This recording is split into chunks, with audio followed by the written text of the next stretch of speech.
Okay, today we are going to do calculating voltage drop in a single phase and three-phase circuit.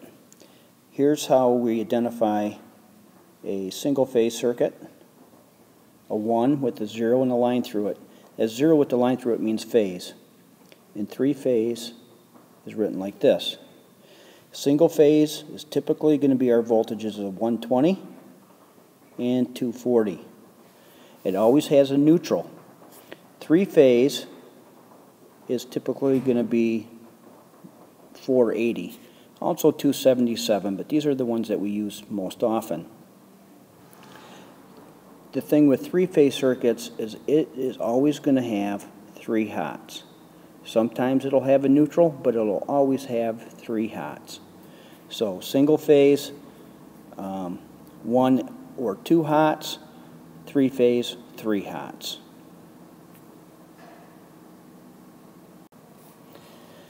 Okay, this slide shows the two code articles that talk about voltage drop. It's 210.19a, fine print note number 4, and article 215.2a4, fine print note number 2. You will notice both of them say 3%. So 3% is our recommended voltage drop. Now, when we're dealing with a circuit of 120 and we times it by 0.03%, that's how we calculate how much voltage drop is recommended to not have more of. So when we do this calculation, it comes up to 3.6 volts. If we do 240, do that same calculation, it is 7.2 volts. And if we do 480 with that same calculation of 3%, it's 14.4 volts. Make sure you write these down somewhere. This is very important because this is something that you will need to know when figuring out the size of the wire or the CMA. So make note of this and write this down somewhere. One thing to note is that if you have any other voltage, whether it's 12 volts, 24, 277, or anything, any other voltage, you figure this out the same way. So these are just the three voltages that we use most often. Okay, these next two slides show the code article. Would maybe behoove you to go to your iBooks, go to the 2011 National Electric Code, and find this page and take a screenshot of it so you have it. It basically talks about the 3% right there.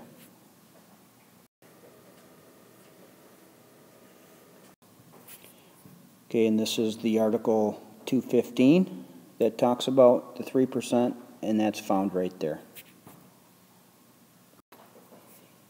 Okay, this slide is very important because it gives the definition of all the terms that we need to know when doing our formula for voltage drop. ED is allowable volts dropped and voltage dropped in volts, so E stands for volts. We've learned that early on. K stands for the resistance of ohms of the wire. We are always going to use 12 for copper, and that's what we use in class, and it's 20 for aluminum. Okay, this number is always constant depending on the type of wire you're using, copper or aluminum. I is current in amperes. L is the length, and CMA stands for the cross-sectional area or the circular Mills area. That's based on Table 8 of Chapter 9. Okay, here is Table 8 found in Chapter 9, and this is conductor properties. This is very important when figuring out voltage drop. It's probably one of the most important tables that you can use to figure this out. Now, over here to the right, all of this stuff, it talks about conductors and the overall diameter area. Very useful information, but when it comes to voltage drop, we don't need to know any of that. Now over here, this is the size of the wire in American wire gauge or KC mil. That is very important because that is going to be, when we ask what size wire, that's where you're going to find that. Not very interested in any of the metric designators, so we're going to cross that out. But this right here is very, very important. The circular mills area, and that's right there. You're going to use this for our calculations. Now note, when you get down to 250 and larger size wire, you no longer have the circular mills area written out. That's because you just add 3 zeros to the 250, so that's 250,000. 300 would be 300,000, so on, so forth. Pretty standard. Okay, so this slide shows us how to find voltage drop in a single phase circuit. We use the following formula to calculate the amount of voltage drop that a circuit will have when the wire size is known. So if we know what size wire we're going to use, then we can use this formula. So I need to figure out what my voltage drop is, and that's ED right here. Now, K is always our constant. We're using copper, so that's 12. And let's say we have a circuit of 20 amps. And let's say we want to go 100 feet. So this would be I, this would be L, and this would be K. Now, the last part of that is 2. And for a single phase, we use 2 because we have 2 wires, our hot and our neutral. So let's do this calculation. Okay, now the last part of this is going to be CMA. And let's say we are using 12 wire. Based on Table 8, I know that the CMA of 12 wire is 6,530.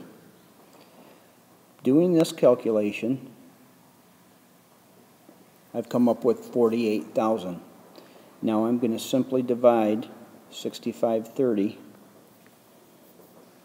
into that 48,000.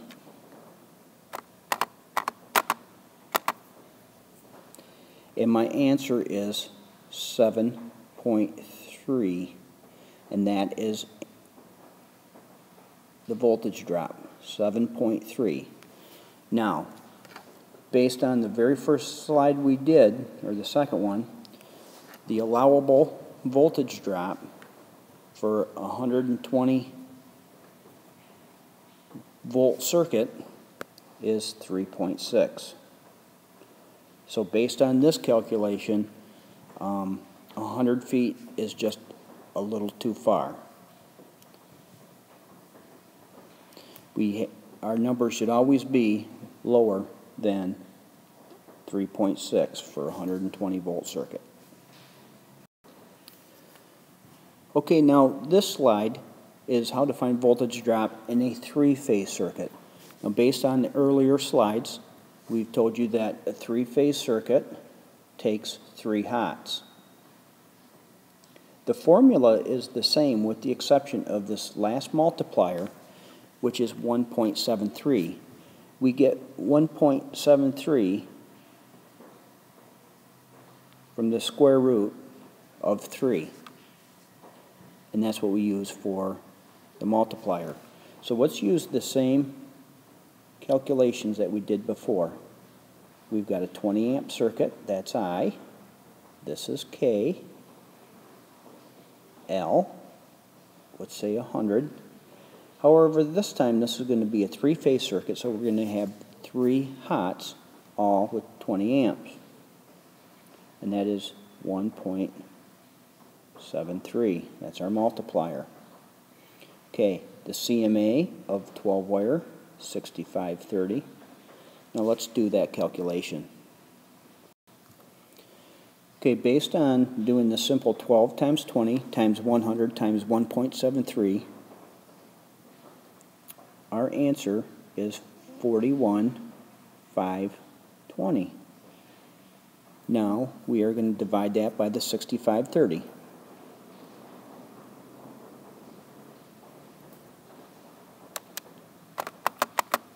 Which is our CMA, and it's 6.3 volts.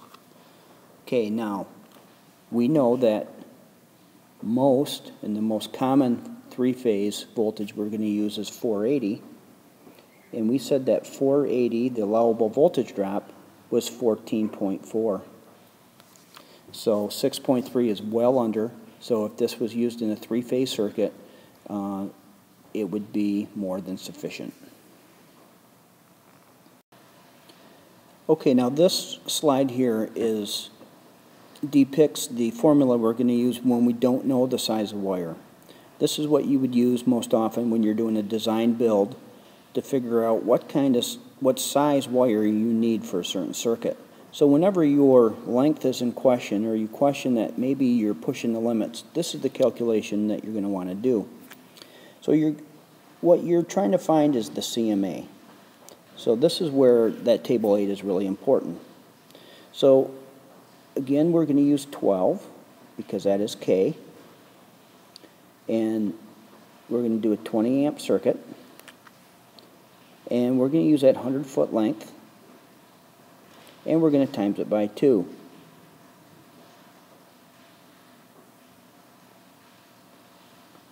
Here's our formula. Now, if this was a 120 volt circuit, we know that our allowable voltage drop is 3.6. So that's what we're going to use here. Let's do that calculation. Okay, so I did the calculation of 48,000 divided by 3.6, and I came up with an answer, or my CMA, of 13,333. When I consult Table 8, I go down and I find 10,380, and then the next number is 16,510. So you always want to go higher than this number that you have here. So based on Table 8, my CMA of 16,510 is more than sufficient. That is number 8, AWG. So you can see where the number 12 wire was too small. The number 8 is efficient to carry that 20 amps that distance of 100 feet. Now, what's very important about that is there is a huge difference in price between the number 12 and the number 8, but to make your circuit work and work correctly and to do it right the first time, you always want to do this calculation.